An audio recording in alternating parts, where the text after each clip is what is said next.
जय हिंद, नमस्कार दोस्तों, स्वागत है आप सभी का एके सिविल एकेडमी के यूट्यूब चैनल पर। तो दोस्तों, फिलहाल जिस सीरीज़ में आप मुझे देख रहे हैं, यहाँ पर मैं पढ़ा रहा हूँ पॉलिटी, जो कि आपके प्रीलिम्स 2026 में हर एक क्वेश्चन को एग्ज़ाम पेपर के अंदर फंसाएगी। और फिलहाल इस पॉलिटी की सीरीज़ में मैं 8 लेक्चर्स अपलोड कर चुका हूं, और उन 8 लेक्चर्स को देखने का सबसे अच्छा तरीका है कि आप हमारे चैनल के प्लेलिस्ट वाले सेक्शन में जाइए, जहां पर बाकायदा आपको पॉलिटी की प्लेलिस्ट दिखेगी। और आज मैं ये 9th नंबर का लेक्चर जो है इस सीरीज़ में रिकॉर्ड करने वाला हूं।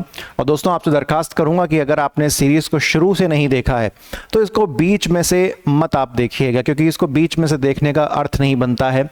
समझ में आपको 100% तब भी आना है अगर आप कोई भी लेक्चर उठा के बीच में से देखेंगे।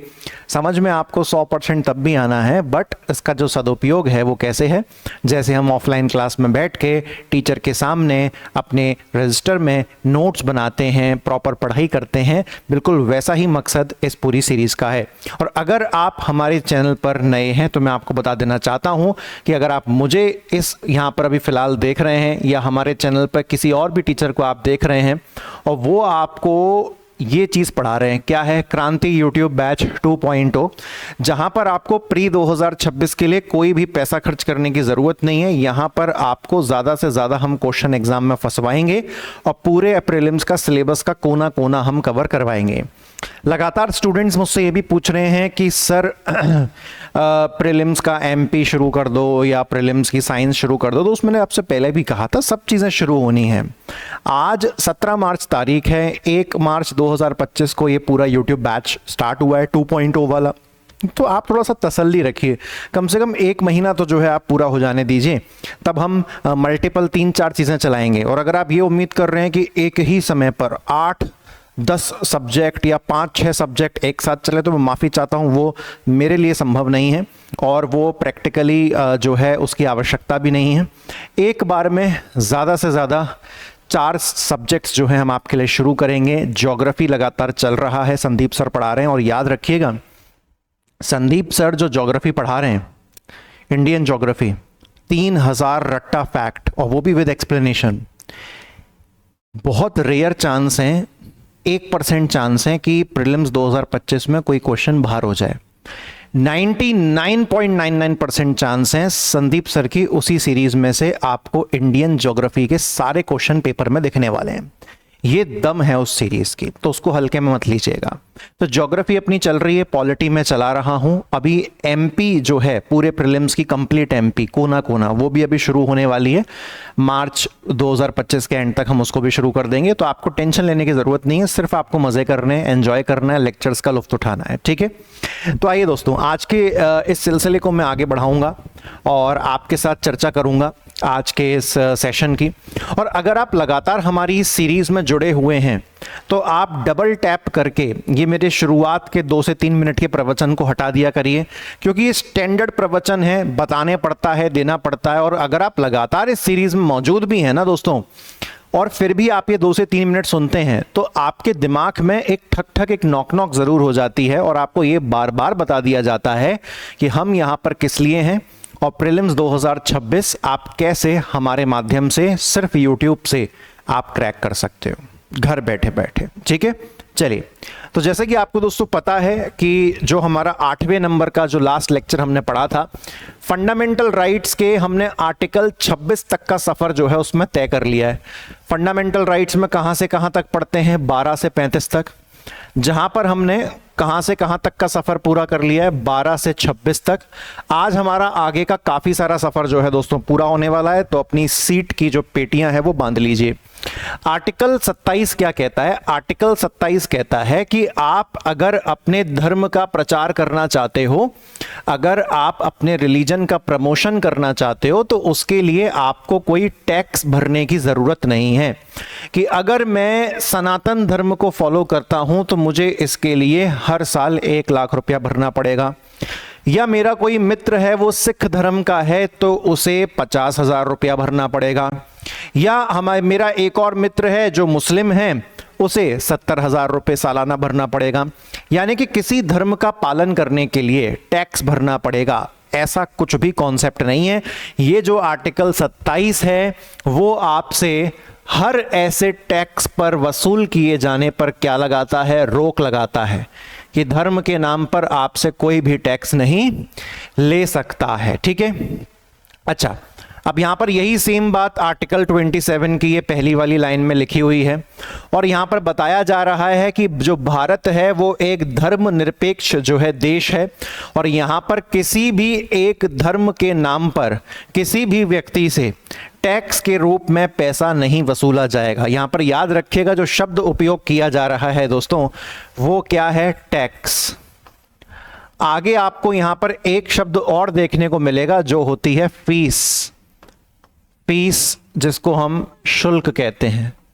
तो ये अलग चीज होती है, ये अलग चीज होती है। अभी हम आगे क्लैरिफाई करेंगे इस चीज पर, ठीक है। अच्छा, आगे हम देखें, जैसे कि यहां पर एक एग्जाम्पल मैंने आपके लिए डाला। एग्जाम्पल्स में लगातार आपके लिए डालता हूं हर जगह पर क्योंकि एग्जाम्पल से चीजें बहुत ज्यादा सरल हो जाती हैं। यहां पर साफ लिखा हुआ है कि जो सरकार है वो क्या नहीं लगा सकती, सरकार टैक्स नहीं लगा सकती। किन पर नहीं लगा सकती, नागरिकों पर नहीं लगा सकती। और to fund the construction of a temple, mosque, church और गुरुद्वारा। यानी कि दोस्तों यहां पर क्या कहा गया, ये एग्जाम्पल आपको बहुत क्लैरिटी देने वाला है। जैसे कि मान के चलिए राम मंदिर बनवाना था, मान के चलिए क्या बनवाना था, राम मंदिर बनवाना था। तो राम मंदिर बनवाने के लिए जो फंड की व्यवस्था है, जो फंड की व्यवस्था है, तो वो साहब हम कहां से करें, ये हमारे सामने एक प्रॉब्लम खड़ी हुई। अब फंड की व्यवस्था करने के लिए हम क्या नहीं कर सकते, फंड की व्यवस्था के लिए क्या नहीं कर सकते वो जानना जरूरी है। क्या नहीं कर सकते, राम मंदिर अगर मुझे बनाना है और उसके लिए मुझे फंड चाहिए तो उसके फंड की जुगाड़ करने के लिए, उसके फंड की व्यवस्था करने के लिए मैं क्या नहीं कर सकता, देश के नागरिकों पर टैक्स नहीं लगा सकते। ऐसा नहीं बोल सकते कि अब हर सिटीजन को टैक्स भरना पड़ेगा। देश के नागरिकों पर क्या नहीं लगा सकते, टैक्स नहीं लगा सकते। मतलब आप ये नहीं कह सकते दोस्तों कि अब चूंकि राम मंदिर बन रहा है तो उसके लिए हमको पैसों की जरूरत है तो हम आपके ऊपर क्या लगा रहे हैं, टैक्स लगा रहे हैं। क्योंकि आर्टिकल 27 मना करता है इस प्रकार से कि आप किसी धर्म का प्रचार करने हेतु, किसी धर्म को बढ़ावा देने हेतु आप सारे नागरिकों से टैक्स वसूल रहे हैं, तो वो गलत है। और ऐसा कुछ हुआ भी नहीं था क्योंकि राम मंदिर के कंस्ट्रक्शन के लिए जितना भी पैसा आया था लोगों ने अपने डोनेशंस, अपनी इच्छा, अपनी भक्ति से दिया। कि ना तो सरकार के खजाने से पैसा निकाला गया और ना ही किसी नागरिक के ऊपर राम मंदिर को बनाने के लिए हम आपसे टैक्स ले रहे हैं, ऐसा भी कुछ सिस्टम नहीं किया गया। सेम तरीके से कल को अगर कोई गुरुद्वारा या मस्जिद बनानी है, अब चूंकि उस मस्जिद और गुरुद्वारे या उस चर्च में पैसा लगेगा तो उस पैसे के इंतजाम को करने के लिए मैं देश के नागरिकों पर टैक्स लगा दूं, तो इस चीज पर दोस्तों रोक कौन लगा रहा है, इस चीज पर रोक लगा रहा है आर्टिकल नंबर 27। ओके, अब हम आगे बढ़ते हैं और आपको पता है कि मैं कोई भी आर्टिकल आपको बताता हूं तो उसमें जितनी बारीकियों के साथ हम अंदर जा सकते हैं जाते हैं। जैसे कि यहां पर मैंने आपके लिए हमेशा की तरह लगाया है कि आर्टिकल 27 के अंतर्गत आने वाले प्रावधान, और आपने कई दफा देखा है कि जब मैं आपको आर्टिकल पढ़ाता हूं तो कोई भी आर्टिकल होता है तो उसके अंदर कुछ इस प्रकार से प्रावधान आते हैं, जैसे आर्टिकल 27 क्लॉज 1, आर्टिकल 27 क्लॉज 2 ऐसे आते हैं। यहां पर ऐसा कोई सिस्टम आपको देखने को नहीं मिलेगा क्योंकि जरूरी नहीं है कि हर आर्टिकल के अंदर कुछ ना कुछ क्लॉज या खंड आपको देखने को मिले ही मिले। जहां होंगे आपको उपलब्ध करवा दिए जाएंगे। आर्टिकल 27 नॉर्मली बिना किसी क्लॉज, बिना किसी खंड के सिंपल क्या कह रहा है कि किसी विशेष धर्म के प्रचार के लिए सरकार देश के सारे नागरिकों से पैसा नहीं लेगी। यानी कि ये जो बात है ये सेम परिभाषा से मैच हो रही है। सेम दोस्तों ये बात किससे मैच हो रही है, सेम ये बात जो है वो किससे मैच हो रही है, ये सेम बात जो है दोस्तों परिभाषा से मैच हो रही है। ठीक है, यहां पर साफ लिखा हुआ है कि हमें किसी धर्म की कोई बिल्डिंग का मेंटेनेंस करवाना है मान के चलो, तो उसके लिए भी हम टैक्स किससे ले रहे हैं? नागरिकों से। तो स्टेट ऐसा नहीं कर सकता, सरकार ऐसा नहीं कर सकती। ठीक है, सरकार को यहां पर क्लियरली मना किया गया है कि आप किसी भी धर्म के प्रति पक्षपात नहीं करेंगे, यानी कि अपना फेवरेटिज्म नहीं दिखाएंगे कि मान के चलो जिस धर्म का पीएम है उसी धर्म को प्राथमिकता मिल रही है, जिस धर्म का सीएम है उसी धर्म को प्राथमिकता मिल रही है। तो ऐसा नहीं होना चाहिए, बट आप देखते हैं ज्यादातर ऐसा करते ही हैं नेता लोग, उनको समझ पाना थोड़ा सा मुश्किल है। उसके बाद अगला आप देखें, यहां पर अगला क्या लिखा हुआ है? यहां पर लिखा हुआ है कि किसी एक धर्म को बढ़ावा देने के लिए सरकार बाकी के दूसरे नागरिकों पर टैक्स नहीं लगा सकती। तो ये तो हमने क्लियरली देख ही लिया कि आप किसी एक धर्म को बढ़ावा देने के चक्कर में देश के सारे नागरिकों से टैक्स नहीं ले सकते हो, है ना। जैसे कि एक यहां पर एग्जाम्पल दिया है कि जो सरकार है वो आपसे टैक्स कलेक्ट नहीं कर सकती। किस नाम पर टैक्स कलेक्ट नहीं कर सकती? सरकार ये नहीं कह सकती कि मंदिरों के अंदर बैठे जो पुजारी हैं हमें उनको सैलरी देनी है, इसीलिए देश के सारे नागरिकों को टैक्स भरना पड़ेगा। बिल्कुल सरासर गलत है, ऐसा ना हो सकता है और ना ही ऐसा होता है। ठीक है, मंदिर में जो भी दान दक्षिणा आती है, उस मंदिर का जो भी ट्रस्ट होता है, वहीं से पुजारियों को जो है उनका पैसा दे दिया जाता है। उसके बाद अगला आप देखें, ये प्रावधान नंबर 2 है और वापस से आप देखिए आर्टिकल 27 खंड 1 खंड 2 क्लॉज 1 क्लॉज 2 ऐसा कुछ भी नहीं है। साधारण रूप से एक बात कही गई है और आर्टिकल 27 आपको दो शब्दों के बीच में जो है दोस्तों अंतर समझा रहा है। पहला शब्द है टैक्स और दूसरा है फीस। मैंने थोड़ी देर पहले ही आपसे चर्चा करी कि दोनों अलग होता है। आर्टिकल 27 क्लियरली कह रहा है कि हम आर्टिकल 27 के अंदर टैक्स शब्द का उपयोग कर रहे हैं और किस शब्द का उपयोग नहीं कर रहे? फीस जो है फीस शब्द का उपयोग हम नहीं कर रहे। यानी कि किसी एक धर्म को बढ़ावा देने के लिए टैक्स नहीं लिया जा सकता परंतु फीस ली जा सकती है। तो अब आप सोचोगे कि सर एनी हाउ पैसा तो ले ही रहे हो ना, टैक्स के नाम पे नहीं ले रहे, फीस के नाम पर ले लो, लेकिन पैसा तो आप ले ही रहे हो। नहीं, यहां पर समझना है कि फीस कब ली जाएगी, वो समझना बहुत जरूरी है। जैसे कि देखिए यहां पर, जैसे कि मैं आपको ना यहां पर जो है फीस पर ही लेके चलता हूं, फीस पर ही मैं आपको जो है लेके चलता हूं। यहां पर देखो क्या लिखा हुआ है फीस के बारे में कि शुल्क क्या चीज होती है।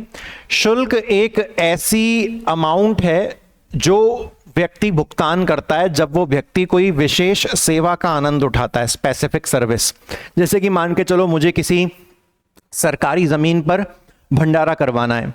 अब चूंकि मैं सरकारी जमीन पर भंडारा करवा रहा हूं तो ऐसा नहीं है कि मैं जो है हनुमान जयंती के दिन भंडारा करवा रहा हूं और सरकार भी जो है सनातन धर्म को प्रमोट करती है तो सरकार कहेगी कि नहीं ठीक है तुम तो हमारी सरकारी जमीन फ्री में ले लो, भंडारा करवा लो। ऐसा नहीं होगा। सरकार हमसे कहेगी कि हम तुमसे तुम्हारे धर्म के नाम पर टैक्स तो नहीं ले रहे, लेकिन चूंकि तुम अपने धर्म के प्रचार हेतु या तुम अपने धर्म के अंतर्गत जो भी काम कर रहे हो उसके लिए तुम हमारी सरकारी जमीन का उपयोग कर रहे हो, तो कृपया करके एक 5,000 की पर्ची कटवा लो। अब ये जो 5,000 है ये हमने आपसे आपके धर्म के ऊपर टैक्स नहीं मांगा है, हमने आपसे आप जो सेवाओं का आनंद ले रहे हैं उसके बदले में हमने आपसे फीस मांगी है। अगर आप यही हनुमान जयंती का भंडारा अपने घर से करवाएं तो आपको कोई फीस देने की जरूरत नहीं है, टैक्स तो हम आपसे वैसे भी नहीं ले रहे धर्म के नाम पर।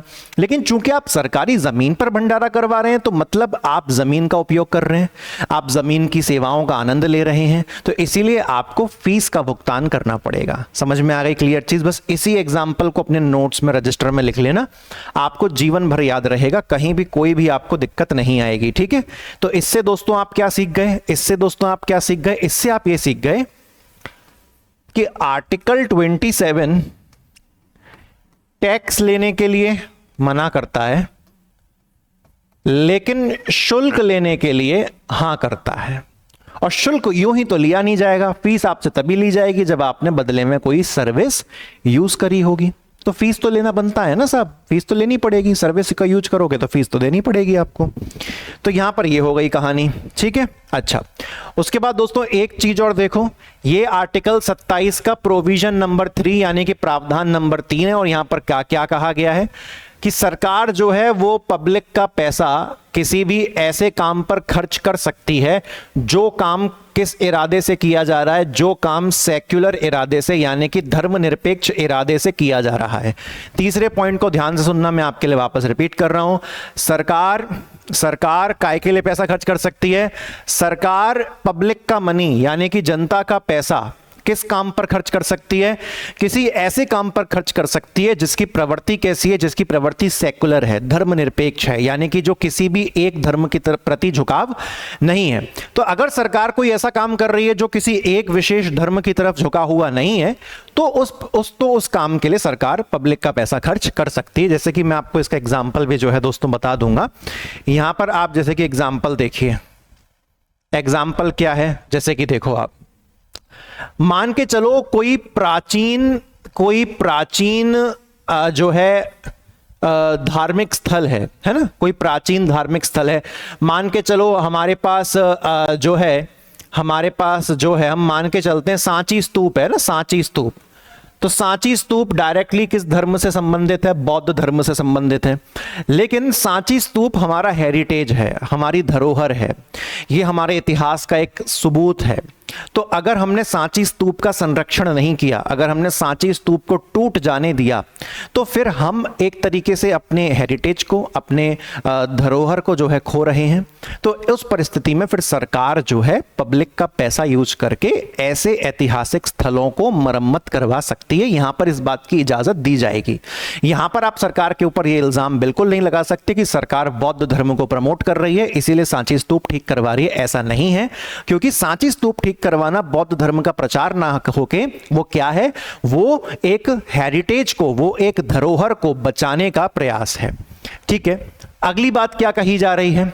अगली बात कही जा रही है कि जब भी कोई त्योहार होता है तो उस त्योहार की वजह से जनता को कोई परेशानी ना हो, तो आपने देखा होगा पुलिस वगैरह तैनात कर दी जाती है।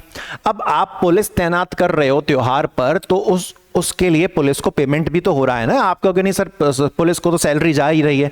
अरे भाई, सैलरी में भी जो अमाउंट जा रहा है वो काम का ही जा रहा है ना। तो अगर अब चलो पुलिस के अलावा भी तो कितनी सारी चीजों का खर्चा करना पड़ता है किसी एक त्योहार को कंडक्ट करवाने में।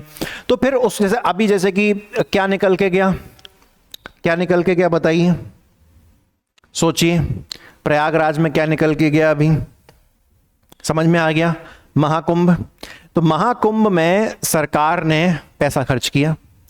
अब ये पैसा सरकार ने जनता के पैसे से खर्च किया, फंड मिला सरकार को। तो ये जो फंड सरकार ने खर्च किया है ये क्या था? ये जनता का पैसा था। परंतु यहां पर समझने वाली बात यह है कि ये किसी एक विशेष धर्म के प्रचार हेतु नहीं है, ये एक हेरिटेज का हिस्सा है, ये एक कल्चर का हिस्सा है जो करवाना ही करवाना पड़ता है। जैसे कि जो लोग हज यात्रा पे जाते हैं या जो लोग इंडिया से पाकिस्तान में कोई गुरुद्वारा है उसको विजिट करने जाते हैं, तो सरकार पैसा खर्च करती है, सरकार सुविधाएं देती है। तो हम सरकार पर इल्जाम नहीं लगा सकते कि आप इस विशेष धर्म का प्रचार कर रहे हैं। समझ रहे हैं आप बात को? तो इसी तरह से सरकार काफी सारे त्योहारों में, है ना, सिक्योरिटी बनाने के लिए, सुरक्षा कायम रखने के लिए जो पैसा खर्च कर रही है, उस पैसे को भी सरकार खर्च कर सकती है। हम ये नहीं कहेंगे कि उस धर्म के प्रचार के लिए पैसा खर्च हो रहा है। साथ ही साथ दोस्तों यहां पर आप देखिए, अगर कोई धार्मिक संस्थान शिक्षा प्रदान कर रहा है, और शिक्षा भी कैसी प्रदान कर रहा है? सेक्युलर शिक्षा। यानी कि अगर कोई धार्मिक संस्थान है वो किसी एक विशेष धर्म से संबंधित शिक्षा प्रदान नहीं कर रहा, धर्मनिरपेक्ष शिक्षा, नॉर्मल एजुकेशन प्रोवाइड कर रहा है बच्चों को, तो फिर ऐसी परिस्थिति में जो सरकार है वो ऐसे रिलीजियस इंस्टीट्यूशंस को फंड दे सकती है कि देखो तुम अच्छा काम कर रहे हो, नेक काम कर रहे हो, बच्चों को एजुकेशन दे रहे हो, शिक्षा दे रहे हो, और ये शिक्षा कंप्लीटली सेक्युलर है, धर्मनिरपेक्ष है, किसी भी एक धर्म के प्रति इस शिक्षा का झुकाव नहीं है, तो हम आपको इस नेक काम के लिए क्या देंगे? फंडिंग देंगे। तो सरकार इस परिस्थिति में ऐसा काम कर सकती है। ठीक है, अच्छा, तो इससे आपने निष्कर्ष के रूप में दोस्तों क्या सीखा? इससे आपने निष्कर्ष के रूप में यह सीखा दोस्तों कि आर्टिकल 27 के तहत गवर्नमेंट क्या खर्च कर सकती है? पैसा खर्च कर सकती है। और ये पैसा किसका होगा? ये पैसा जनता का होगा। पर ये पैसा एक ही शर्त पर खर्च किया जा सकता है कि जो काम किया जा रहा है वो एक धर्मनिरपेक्ष कार्य है, एक सेकुलर वर्क है, यानी कि उसका झुकाव, उस काम का झुकाव किसी भी एक विशेष धर्म के प्रति नहीं है। तभी सरकार जो है जनता का पैसा खर्च करेगी, अन्यथा जनता का पैसा सरकार खर्च नहीं कर सकती धार्मिक नाम पर। कुछ इंपॉर्टेंट जो है सुप्रीम कोर्ट के फैसले आप यहां पर देख सकते हैं, जैसे कि एक यहां पर एक लिखा हुआ है, commissioner of Hindu religious endowment Madras versus Shri Lakshmindra Thirtha Swamiar of Shirur मठ। शिरूर मठ का एक केस है। देखो बेसिकली ये जो तुम पूरा 1954 का ये शिरूर मठ का मैंने आपको केस पहले भी पढ़ाया हुआ है, लेकिन अलग संदर्भ में पढ़ाया था। यहां पर यही वो ऐतिहासिक केस था जहां पर सुप्रीम कोर्ट ने इस बात को क्लियर किया कि आर्टिकल 27 टैक्स ना लेने की बात करता है, लेकिन फीस तो ले सकता है, क्योंकि फीस का भुगतान तुम तब करते हो जब तुम किसी सेवा का आनंद लेते हो। परंतु यहां पर शब्दों को घुमाइएगा मत। यहां पे क्लियरली मतलब क्या है कि आर्टिकल 27 में जिस चीज को कलेक्ट करने से मना किया जा रहा है वो चीज है टैक्स। धर्म के नाम पर टैक्स कलेक्ट करने से मना किया जा रहा है। वहां पर किस चीज की बात नहीं हो रही है? वहां पर फीस की बात नहीं हो रही है। वहां पर ऐसा वो बिल्कुल भी नहीं कह रहा है कि फीस कलेक्ट करने से मना किया गया है। नहीं, फीस तो तुमसे कलेक्ट की जाएगी, क्योंकि फीस तुमसे तभी कलेक्ट की जाती है जब तुम किसी सेवा का आनंद लेते हो और उसके बदले में तुमको शुल्क देना ही पड़ता है। तो आर्टिकल 27 किस चीज को कलेक्ट करने, किस चीज को ना कलेक्ट करने की बात कर रहा है? टैक्स। और किस चीज को कलेक्ट करने की इजाजत दे रहा है? फीस। अर्थात आर्टिकल 27 बात कर रहा है केवल टैक्स की, फीस की बात नहीं कर रहा है ना। उसके शब्दों को कंफ्यूज मत करना, उसके डेफिनेशन को कंफ्यूज मत करिएगा। आर्टिकल 27 मना कर रहा है। क्या मना कर रहा है? कलेक्ट करने को मना कर रहा है। क्या कलेक्ट करने को मना कर रहा है? टैक्स। क्या फीस बोला? नहीं बोला ना। तो तभी तो कह रहे हैं आर्टिकल 27 फीस शब्द की बात ही नहीं कर रहा। तो ये इस पूरे केस को याद मत रखना, शिरूर मठ केस 1954, बस इतना लिखना। पूरे केस का नाम मत याद करना, कितना लिखना? शिरूर मठ केस 1954। ठीक है। अच्छा, उसके बाद देखिए यहां पर एक और जो है केस लिखा हुआ है, Brahmachari Siddheswar Bhai versus state of West Bengal 1995। यहां पर जो है क्या कहा गया? यहां पर कहा गया, ये जो आप अभी पढ़ रहे थे ना धर्मनिरपेक्ष वाला पॉइंट, कि सरकार चाहे तो धार्मिक संस्थानों के ऊपर पैसा खर्च कर सकती है, परंतु उस पैसे को खर्च करने का जो पर्पस है, जो उद्देश्य है, वो कैसा होना चाहिए? सेकुलर। यानी कि अगर सरकार धर्मनिरपेक्ष के उद्देश्य से पैसा खर्च कर रही है, सेकुलर ऑब्जेक्टिव से पैसा खर्च कर रही है, तो सरकार पैसा खर्च कर सकती है। ये इस केस में कहा गया। फिर एक केस है Shri Jagannath versus state of Odisha 1954 का जो है दोस्तों ये केस है। यहां पर क्या कहा जा रहा है? यहां पर कहा जा रहा है कि यहां पर क्या कहा गया कि हिंदू टेंपल से जो फंड कलेक्ट हुआ, आप उसको केवल हिंदू धर्म से संबंधित चीजों पे खर्च कर सकते हो, अन्य धर्मों पर खर्च नहीं कर सकते। ये इस फैसले में क्या कहा गया? यानी कि क्या बोला? ये बोला गया दोस्तों कि अगर हिंदू धर्म से कोई पैसा कमा रहा है, मतलब पैसा कमाने फंड मिल रहा है, हिंदू धर्म के किसी मंदिर को फंड मिला, मान के चलिए राम मंदिर को फंड प्राप्त हुआ, तो उस फंड का उपयोग जो है वो केवल हिंदू धर्म से संबंधित चीजों में ही किया जाएगा। उस फंड का उपयोग जो है बेसिकली किसी दूसरे धर्म के संबंध में नहीं किया जाएगा। तो ये तो वाजिब सी बात है। अगर तुम मेरे धर्म से पैसा कलेक्ट कर रहे हो तो उसको मेरे धर्म की चीजों पर खर्च करो। सामने वाले के धर्म से पैसा कलेक्ट हो रहा है तो सामने वाले के धर्म पर खर्च करो। सीधी सी बात है, कोई दिक्कत की चीज ही नहीं है। तो दोस्तों इसके साथ हमारा आर्टिकल 27 जो है बहुत सरलता से जो है समाप्त होता है। आपको उम्मीद करता हूँ आपको रट गया हो कि किसी भी एक धर्म के प्रचार हेतु, किसी भी एक धर्म के प्रमोशन हेतु बाकी के सिटीजन से टैक्स नहीं लिया जाएगा। बड़ी सिंपल सी बात थी। अब दोस्तों बात करते हैं हम लोग किस चीज़ की? आर्टिकल 28 की बात करते हैं। आर्टिकल 28 क्या कहता है? आर्टिकल 28 कहता है freedom from religious instruction in educational institutions. शैक्षिक शैक्षिक संस्थानों में धार्मिक शिक्षा से स्वतंत्रता, यानी कि अगर कोई एजुकेशनल इंस्टीट्यूट है, कोई शैक्षिक संस्थान है और वो अपने किसी विशेष धर्म के बारे में एजुकेशन दे रहा है, तो हमें ये स्वतंत्रता है कि हम उस एजुकेशन को एक्सेप्ट करने से मना कर सकते हैं। समझ में आई बात? कि अगर मैं किसी कॉन्वेंट स्कूल में पढ़ रहा हूं और वो कॉन्वेंट स्कूल मुझको जबरन क्रिश्चियनिटी का ज्ञान दे रहा है या क्रिश्चियनिटी धर्म का ज्ञान दे रहा है, तो मैं उस धार्मिक ज्ञान को लेने से मना कर सकता हूं। ये मुझे स्वतंत्रता मिली है आर्टिकल 28 के अंदर में, लेकिन अभी आपको इसको डिटेल में समझना पड़ेगा। ठीक है, देखें, ये जो आर्टिकल 28 है ये केवल किस पर लागू होता है? शैक्षणिक संस्थानों पर, यानी कि एजुकेशनल इंस्टीट्यूशंस पर। क्या ये धार्मिक संस्थानों पर लागू होता है? तो भैया ऐसा तो कोई शब्द का प्रयोग ही नहीं हुआ, रिलीजियस इंस्टीट्यूशन। साफ कहा गया है कि जो एजुकेशनल इंस्टीट्यूशंस हैं, जो शैक्षिक संस्थान हैं, अगर वो अपने धर्म की नॉलेज हमको दे रहे हैं तो हमारी स्वतंत्रता ये कहती है कि हम चाहें तो उनके धर्म की नॉलेज लें, हम ना चाहें तो उनके धर्म की नॉलेज को लेने से हम मना कर सकते हैं। वो एजुकेशनल इंस्टीट्यूशन मेरे ऊपर अपने धर्म के ज्ञान को थोप नहीं सकता। ठीक है, और क्लियर हो गया? जैसे कि यहां पर आप देखें एक सरकारी स्कूल है। कौन सा स्कूल? अब यहां पर भी स्कूल की वैरायटीज आएंगी। एक सरकारी स्कूल है, वो क्या करता है? वो क्या नहीं कर सकता? वो किसी धार्मिक प्रेयर को, वो किसी धार्मिक प्रार्थनाओं को स्टूडेंट्स के ऊपर थोप नहीं सकता, इम्पोज नहीं कर सकता। कि कोई सरकारी स्कूल है, वो कह रहा है कि मॉर्निंग प्रेयर की शुरुआत हनुमान चालीसा से ही होगी, परंतु उस सरकारी स्कूल में अन्य धर्म के भी जो है लोग हैं। हालांकि हनुमान चालीसा बोल देने से कोई नुकसान नहीं है, परंतु आपको ये बात समझनी पड़ेगी कि हनुमान चालीसा का जो महत्व है वो सिर्फ उसी के लिए है जो उसको मानता है और फॉलो करता है। जो धर्म का व्यक्ति हनुमान चालीसा को फॉलो नहीं करता है उसके लिए उस चीज का महत्व नहीं होगा। तो सिमिलर तरीके से अगर स्कूल क्या है? सरकारी, तो सरकारी स्कूल में सरकार हर व्यक्ति को बराबर मानती है, तो वहां पर वो किसी एक विशेष धर्म की प्रार्थना बोलने के लिए फोर्स नहीं कर सकती है। ठीक है, तो ये हमने एग्जाम्पल देखा। उसके बाद आर्टिकल 28 के अंतर्गत आने वाले प्रावधान यानी कि प्रोविजंस। अब जैसे कि देखो यहां पर आर्टिकल 28 क्लॉज 1 यानी कि खंड 1, तो यहां पर देखो प्रॉपर डिवाइड कर रखा है चीजों को। तो आर्टिकल 28(1) क्या कहता है? आर्टिकल 28(1) हम पढ़ते हैं, no religious instruction in state funded institution, यानी कि ऐसे स्कूल जिनको फंड कहां से प्राप्त होता है? स्टेट। और यहां पर स्टेट का मतलब वही है जो हमने आर्टिकल 12 के अंतर्गत पढ़ा था, मतलब इन शॉर्ट हर तरह की सरकार जो इस देश में चलती है।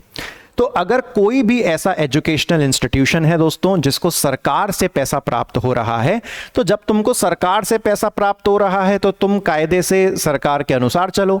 और सरकार कहती है कि किसी एक धर्म की प्रार्थनाओं को या किसी एक धर्म के ज्ञान को सबके ऊपर थोपा नहीं जा सकता।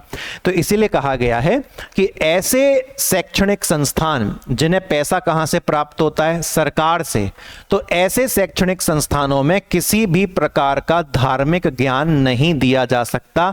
कंप्लीटली इसको रोका गया है। ठीक है, क्लियर हुआ?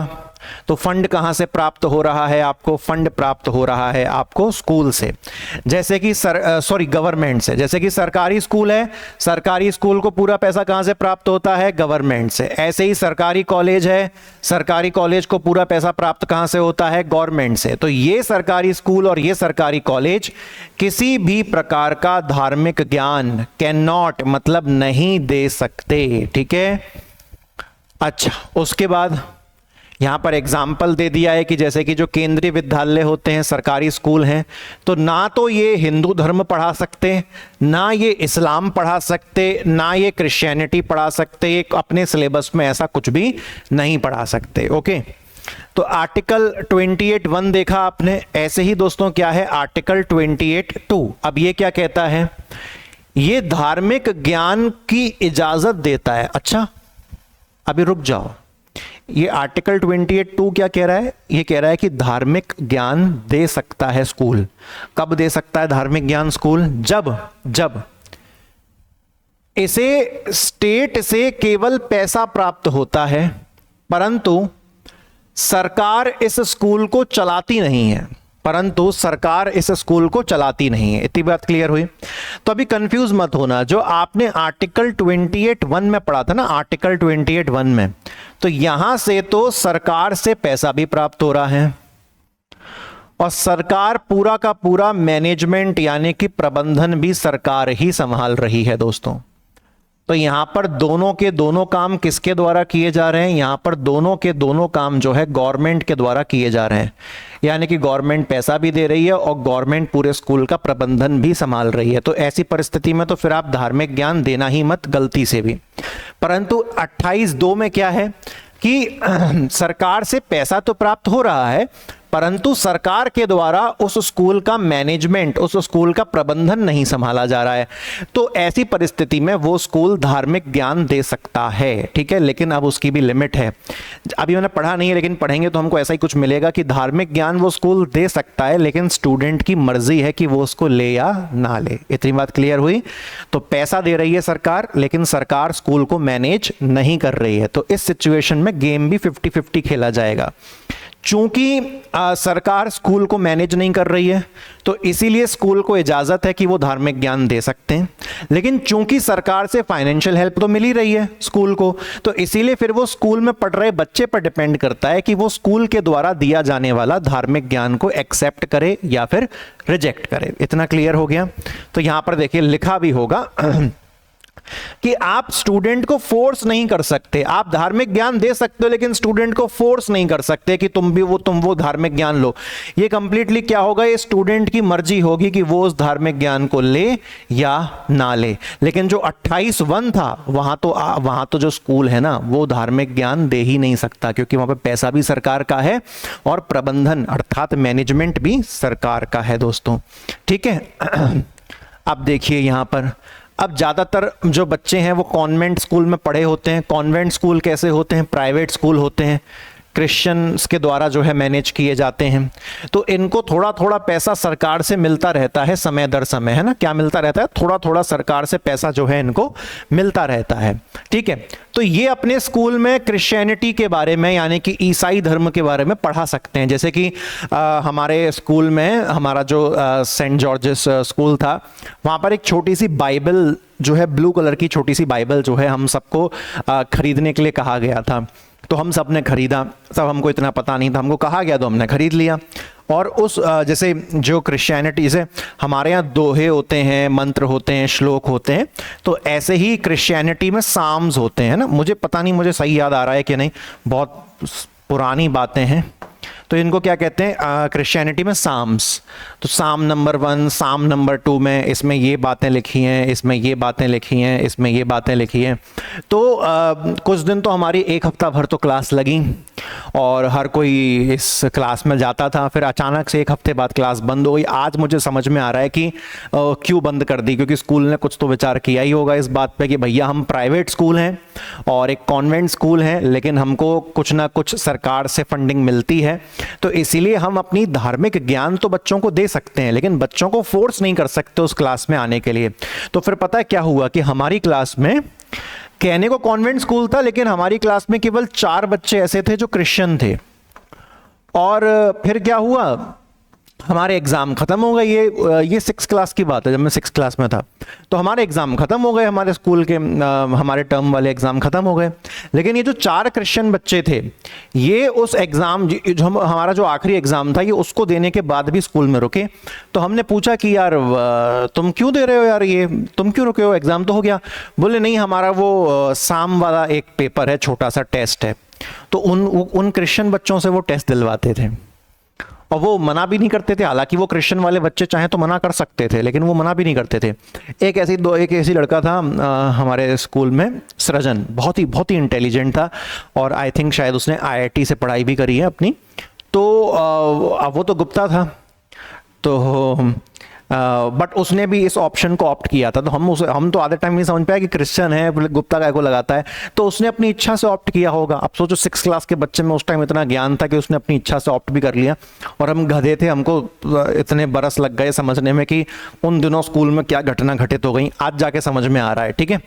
तो मैंने आपको इतना बड़ा रियल लाइफ एग्जाम्पल दे दिया। अब दोस्तों ऐसे ही कौन सा है, 28(3) है। कौन सा है? 28(3).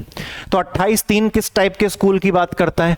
तो 28(3) जिस भी स्कूल की बात करता है यहां पर भी धार्मिक ज्ञान की इजाजत है, यानी कि यहां पर भी धार्मिक ज्ञान दिया जा सकता है। आइए देखते हैं कौन से वाले स्कूल हैं। ये ऐसे संस्थान हैं दोस्तों जो किसी ना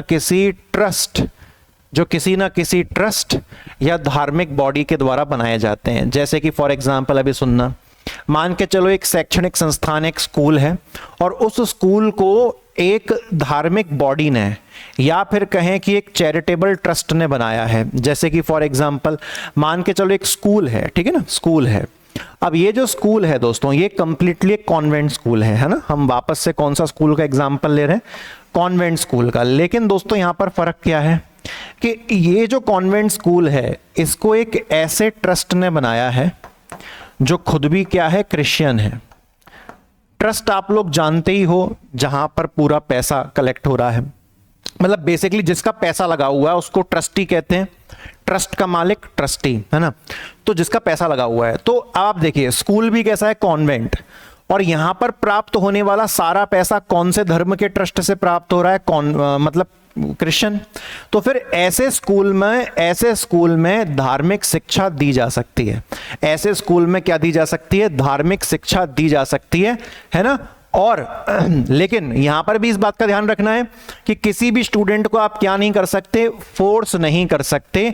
आपको उनके गार्जियन यानी कि उनके पेरेंट्स से जो है इजाजत लेनी पड़ेगी। यानी कि ये जो 28(3) है ये भी 28(2) से मैच होता है कि भले ही सरकार का पैसा इसमें नहीं लग रहा है, भले ही एक धार्मिक ट्रस्ट का पैसा इसमें लग रहा है, लेकिन फिर भी आप फोर्स नहीं कर सकते बच्चे को अपनी धार्मिक शिक्षा उस पर थोप नहीं सकते, लेकिन धार्मिक शिक्षा आप दे जरूर सकते हो। तो 28(2) से ही कंप्लीटली ये मैच हो रहा है। बस फर्क इतना है कि यहां पर जो शैक्षणिक संस्थान है इसको सरकार की तरफ से ना तो कोई पैसा प्राप्त हो रहा है और ना ही सरकार ऐसे स्कूल का मैनेजमेंट संभाल रही है। इतना क्लियर हुआ? यहां पर जो पूरा पैसा लग रहा है ये एक धार्मिक ट्रस्ट का जो है यहां पर पैसा लग रहा है। ठीक है, अब देखिए यहां पर लिखा हुआ है कि जैसे कि इस्लाम धर्म में मदरसे होते हैं। इस्लाम धर्म में क्या होते हैं? मदरसे होते हैं, है ना। तो मदरसे में क्या होता है? मदरसे में इस्लामिक पढ़ाई करवाई जाती है। लेकिन याद रखिए किसी भी स्टूडेंट को मदरसे के अंदर भी धार्मिक पढ़ाई करने पर मजबूर नहीं किया जा सकता। लेकिन कॉमन सेंस की बात है, अगर किसी के माँ बाप किसी बच्चे को किसी धार्मिक संस्थान में डाल रहे हैं, उनको पता है कि ये एक स्कूल है और ये स्कूल इसी धर्म के द्वारा चलाया जाता है, तो उन्होंने कुछ सोच समझ के ही डाला होगा। वो चाहते होंगे कि हमारा बच्चा इसी चीज की पढ़ाई करे। तो मदरसे के अंदर मुसलमान ही पढ़ाते हैं और अक्सर मुसलमानों को ही पढ़ाया जाता है। लेकिन अगर वहां पर कोई और बच्चा भी दाखिला लेना चाहे तो ले सकता है, और वो मना करना चाहे उस शिक्षा को तो मना कर सकता है। तो बल्कि कॉमन सेंस आता है कि भाई तुम्हें उस धार्मिक संस्थान में जाके धार्मिक ज्ञान भी नहीं लेना था तो तुम वहां पे गए काहे को थे? तुम नॉर्मल स्कूल में चले जाते। तो इसीलिए अक्सर बस ये कहने की बात है कि स्टूडेंट को फोर्स नहीं किया जा सकता, लेकिन सही बात है। पर अक्सर जितने भी स्टूडेंट यहां पर मौजूद होते हैं इस कैटेगरी में, वो सारे कैसे होते हैं? वो सारे वैसे ही टाइप के होते हैं जो बेसिकली उस धार्मिक ज्ञान को लेना चाहते हैं, बट फोर्स आप नहीं कर सकते। जैसे कि मान के चलो प्रीलिम्स में एक क्वेश्चन आ गया, प्रीलिम्स में एक स्टेटमेंट आ गई कि क्या धार्मिक शैक्षणिक संस्थानों में, रिलीजियस एजुकेशनल इंस्टीट्यूशंस में स्टूडेंट को कंपलसरी अनिवार्य रूप से धार्मिक शिक्षा को लेना ही पड़ेगा? तो हम देखेंगे कि हां भैया ये तो धार्मिक शैक्षणिक संस्थान है, यहां पे तो ना सरकार का पैसा लग रहा ना सरकार मैनेजमेंट कर रही, फिर यहां पर तो बच्चे को कंपलसरी धार्मिक ज्ञान लेना ही पड़ेगा। तो हम कह देंगे कि जी हां स्टेटमेंट बिल्कुल सही है, जबकि आंसर क्या होगा कि जी नहीं स्टेटमेंट गलत है। आप स्टूडेंट को तो किसी भी सिचुएशन में फोर्स कर सकते ही नहीं हो। लेकिन अभी सुनो अभी कहानी आएगी। वापस से आर्टिकल 28(3) है। अब आप कहोगे सर अब वापस से आर्टिकल 28(3) कैसे आ गया? सुनो, आर्टिकल 28(3) के दो हिस्से हैं। अब आप सुनना, यहां पर आर्टिकल 28(3) का जो दूसरा हिस्सा है वो अल्पसंख्यक संस्थानों की बात कर रहा है। किसकी बात कर रहा है? माइनॉरिटी इंस्टीट्यूशंस, अल्पसंख्यक संस्थान। अब मेरी बात सुनो, माइनॉरिटी कौन है? माइनॉरिटी दो आधार पर होती है, एक लिंग्विस्टिक और एक पॉपुलेशन। यानी कि अगर किसी धर्म की जनसंख्या, अगर किसी धर्म के लोगों की जनसंख्या कम है तो हम ये कहेंगे कि जनसंख्या के नजरिए से ये माइनॉरिटी हैं, अल्पसंख्यक हैं।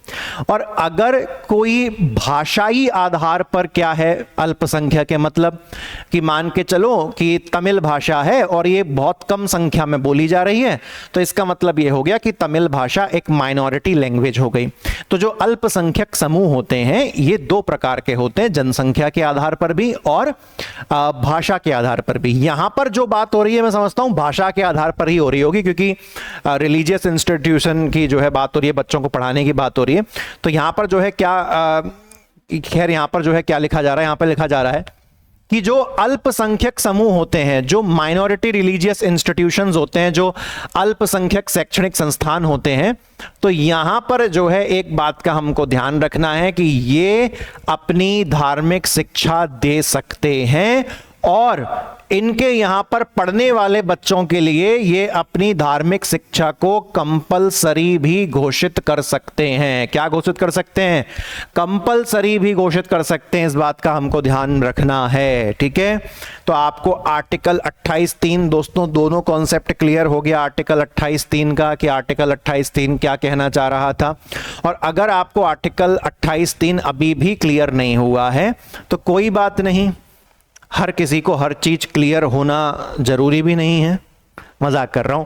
ये देखिए यहां पर क्या है कि अगर मैं ऐसे लिख दूं दोस्तों, अगर मैं ऐसे लिख दूं आर्टिकल, अगर मैं ऐसे लिख दूं आर्टिकल 28(3), मुझे किसी भी प्रकार की जल्दबाजी नहीं है, क्योंकि मुझे पता है कि मैंने इस क्रांति यूट्यूब बैच 2.0 को समय से काफी पहले जो है शुरू किया है। पहले क्या, सही समय पर शुरू किया है, जिस वजह से मुझे समय काफी मिल रहा है, तो मैं आपको बहुत अच्छे से पढ़ा सकता हूं। तो यहां पर दो कैटेगरी बनाई गई, एक ऐसे शैक्षणिक संस्थान बनाए गए, तो यहां पर भी मैं लिख देता हूं शैक्षणिक संस्थान, आई होप कि इसको आप हिंदी में समझ जाएंगे। शैक्षणिक संस्थान, एजुकेशनल इंस्टीट्यूशंस। और यहां पर भी दोस्तों मैं क्या लिख देता हूं, यहां पर भी मैं लिख देता हूं शैक्षणिक संस्थान, यानी कि एजुकेशनल इंस्टीट्यूशंस। तो दोनों ही जगह पर, दोनों ही जगह क्या, इनफैक्ट पूरे आर्टिकल 28 में शैक्षणिक संस्थानों की ही तो बात हो रही है। तो यहां पर जो शैक्षणिक संस्थान है दोस्तों, ये कौन से वाले शैक्षणिक संस्थान हैं? जिनको पूरा पैसा, जिनको पैसा मिल रहा है, जिनको पैसा मिल रहा है, कहां से पैसा, कहां से मिल रहा है? किसी धार्मिक संस्थान, किसी धार्मिक संस्थान से, रिलीजियस इंस्टीट्यूशन से, या फिर किसी चैरिटेबल यानी कि दान देने वाली कोई ट्रस्ट है, वहां से पैसा मिल रहा है। मतलब पैसे का जो सोर्स है वो सरकार तो नहीं है। तो क्या ये लोग धार्मिक शिक्षा दे सकते हैं? यस, ये धार्मिक शिक्षा दे सकते हैं। यस, धार्मिक शिक्षा दे सकते हैं, बट नॉट कंपलसरी। परंतु उसको स्टूडेंट्स के लिए क्या नहीं कर सकते? कंपलसरी नहीं कर सकते। यहां पर जिन शैक्षणिक संस्थानों की बात हो रही है दोस्तों, ये शैक्षणिक संस्थान कैसे हैं?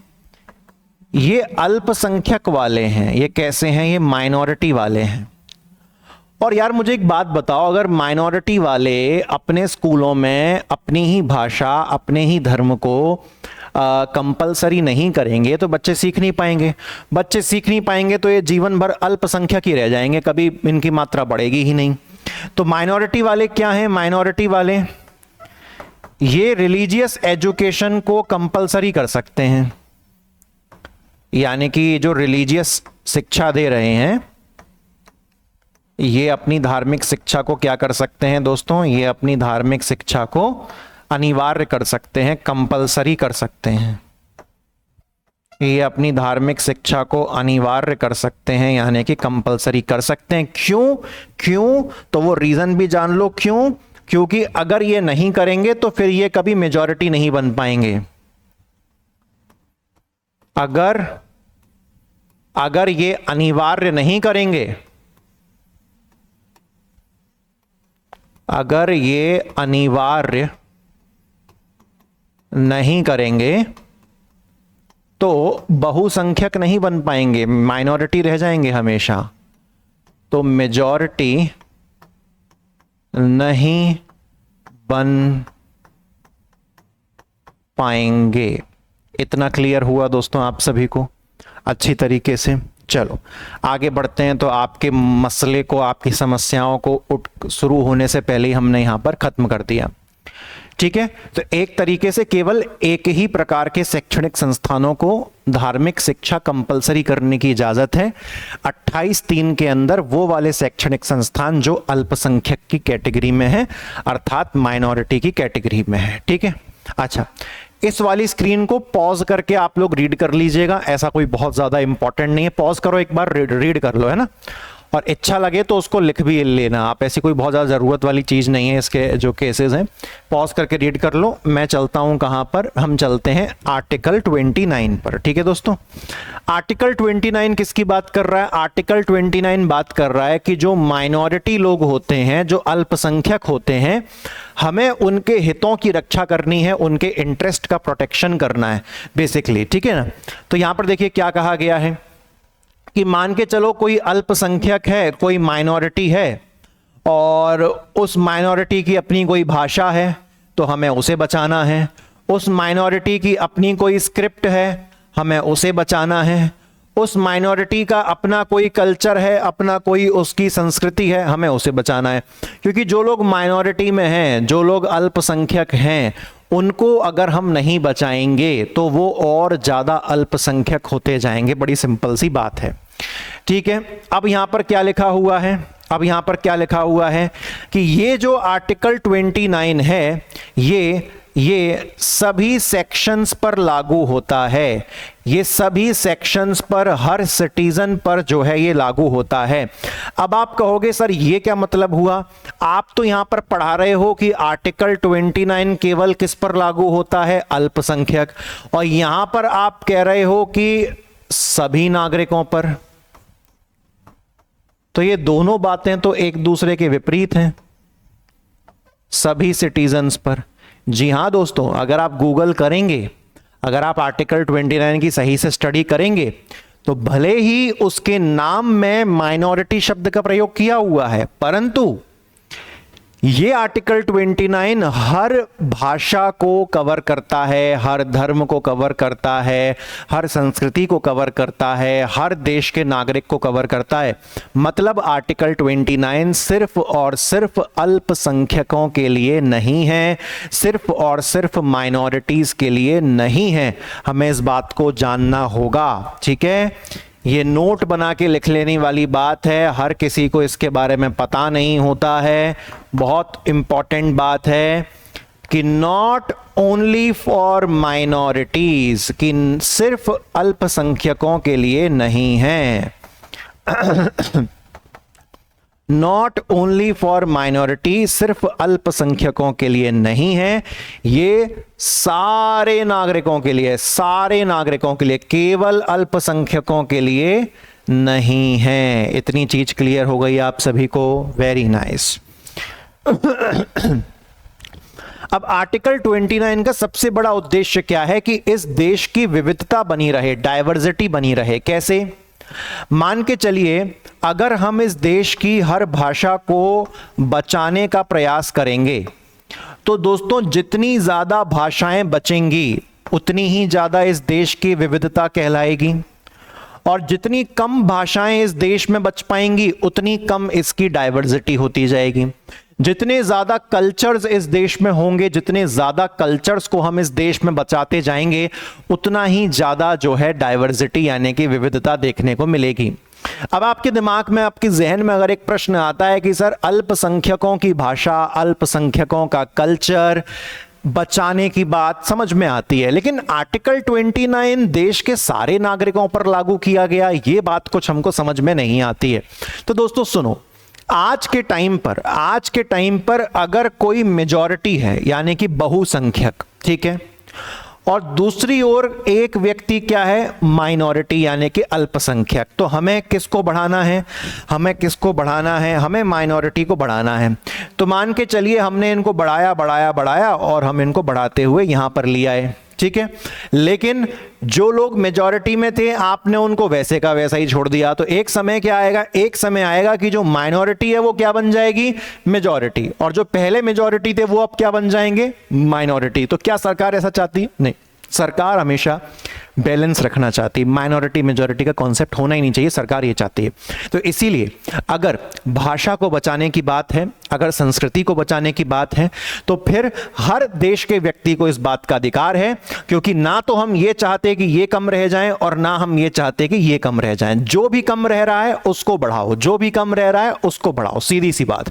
नहीं मेरे पास तो 2 बोतल हैं, एक पिंक कलर की एक ब्लू कलर की, मैं तो पिंक में ही पानी भरूंगा। अरे क्यों, वजन डिसबैलेंस हो जाएगा। जिस भी बोतल में पानी कम है उसको बढ़ा दो, जिस भी में भी कम है उसको बढ़ा दो, क्लियर सी बात, ठीक है। चलो, तो ये बहुत इंपॉर्टेंट था दोस्तों, है ना, बहुत इंपॉर्टेंट था। जैसे कि यहां पर एग्जाम्पल दिया गया है कि मान के चलो एक भाषा के आधार पर, जो अंग्रेजी में क्या होता है, लिंग्विस्टिक, है ना, भाषा के आधार पर कर्नाटक में कोंकणी भाषा बोलने वाले जो लोग हैं, कोंकणी भाषा जो बोलने वाले लोग हैं, ये अपनी भाषा को प्रोटेक्ट करना चाहते हैं। ये चाहते हैं कि कहीं एक दिन ऐसा ना आ जाए कि हमारी भाषा क्या हो जाए, लुप्त हो जाए, कोई बोलना ही इसको बंद कर दे। तो इसीलिए ये आर्टिकल 29 जो है ये कोंकणी भाषा बोलने वाले लोगों को जो है क्या देगा, सुरक्षा देगा। इतना क्लियर हुआ, ताकि इनकी भाषा एक समय पर कहीं क्या ना हो जाए, लुप्त ना हो जाए, खत्म ना हो जाए। तो दोस्तों आर्टिकल 29 के बारे में हमने ये बात तो जो है समझी, एक बेसिक बात। अब आर्टिकल 29 के अपने दोस्तों क्या है, कुछ प्रावधान हैं, कुछ प्रोविजंस हैं, जरा हम उनको भी दोस्तों जो है देखते हुए चलेंगे। जस्ट अ सेकंड, हम उनको भी जो है दोस्तों क्या करते हुए चलेंगे, देखते हुए चलेंगे। यहां पर तो हमने क्या कहा, आर्टिकल 29(1) क्या कहता है, आर्टिकल 29(1) जो है कहता है कि भाषा को बचाने का अधिकार, लिपि यानी कि स्क्रिप्ट जो हम लिखते हैं, है ना, उसको बचाने का अधिकार। भाषा बोली जाती है, स्क्रिप्ट लिखी जाती है, ठीक है। तो बोली जाने वाली भाषा को बचाने का अधिकार है, लिखे जाने वाली स्क्रिप्ट को बचाने का अधिकार है, और कल्चर को बचाने का अधिकार है। 3 शब्द का प्रयोग हो रहा है, वापस मेरे साथ रिपीट करिए। बोले जाने वाली भाषा को बचाने का अधिकार, लिखे जाने वाली लिपि यानी कि स्क्रिप्ट को बचाने का अधिकार, और जो संस्कृति का हम पालन करते हैं उस कल्चर को, उस संस्कृति को बचाने का अधिकार। तो ये तीनों चीजों को बचाने का जो अधिकार है वो कहां लिखा है, आर्टिकल 29 खंड 1 क्लॉज नंबर 1। इतना समझ में आया, ठीक है बस। लेकिन एक बात का ध्यान रखना है कि ये तीनों जो बचाने के अधिकार हैं, ये तीनों अधिकार सभी सिटीजन्स के लिए हैं। मैं लगातार आपसे कह रहा हूं, वापस दिमाग में ये मत मान लेना कि नहीं सर ये आर्टिकल 29 तो सिर्फ माइनॉरिटीज़ के लिए है, अल्पसंख्यकों के लिए है। जी नहीं, सभी सिटीजन्स के लिए है। इतना एक्सप्लेन मैंने आपको कर दिया है, तो अब आपको गड़बड़ नहीं करनी है। जैसे कि यहाँ पर आप देखें, एक एग्जाम्पल बहुत प्यारा सा है। तमिल भाषा बोलने वाले लोग कहां पर, महाराष्ट्र में। तो महाराष्ट्र में आप खुद ही सोचो तमिल भाषा बोलने वाले लोग कितने कम होंगे। तो महाराष्ट्र के भीतर ये एक तरह की लिंग्विस्टिक माइनॉरिटी हो गई, भाषाई जो है अल्पसंख्यक हो गई। तो ये जो तमिल भाषा बोलने वाले लोग हैं ना, तो ये महाराष्ट्र के अंदर जो है अपने तमिल स्कूल और अपने तमिल कल्चर सेंटर्स को बचाने का अधिकार हासिल कर सकते हैं। कहां से, आर्टिकल 29 क्लॉज 1 से। इतना बात क्लियर हुई कि भले मैं महाराष्ट्र में रह रहा हूं, मैं तमिल बोलता हूं, लेकिन मैं चाहता हूं कि महाराष्ट्र के अंदर जो मेरे तमिल भाषा वाले स्कूल्स हैं वो बचे रहें। क्यों बचे रहें, क्योंकि अगर वो खत्म हो गए तो वहां पर महाराष्ट्र के अंदर तमिल भाषा भी क्या हो जाएगी, खत्म हो जाएगी। ठीक है, तो इसीलिए मैं उनको बचाने का अधिकार कहां से मांग सकता हूं, आर्टिकल 29(1) से मांग सकता हूं। फिर दोस्तों हम बढ़ते हैं आगे हम क्या कहते हैं, आर्टिकल 29(2). आर्टिकल 29(2) पर जाने से पहले एक बार आर्टिकल 29(1) फिर से रिवाइज करके बताओ।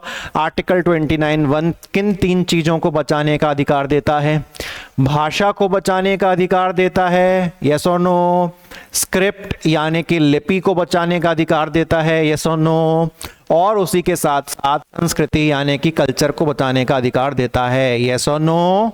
यस। ठीक है, चलो अब आप बिंदास होके देखो आर्टिकल 29(2) क्या कहता है। ये कहता है right to admission in educational institution, शैक्षणिक संस्थानों में प्रवेश का अधिकार। क्या बोला गया कि किसी भी नागरिक को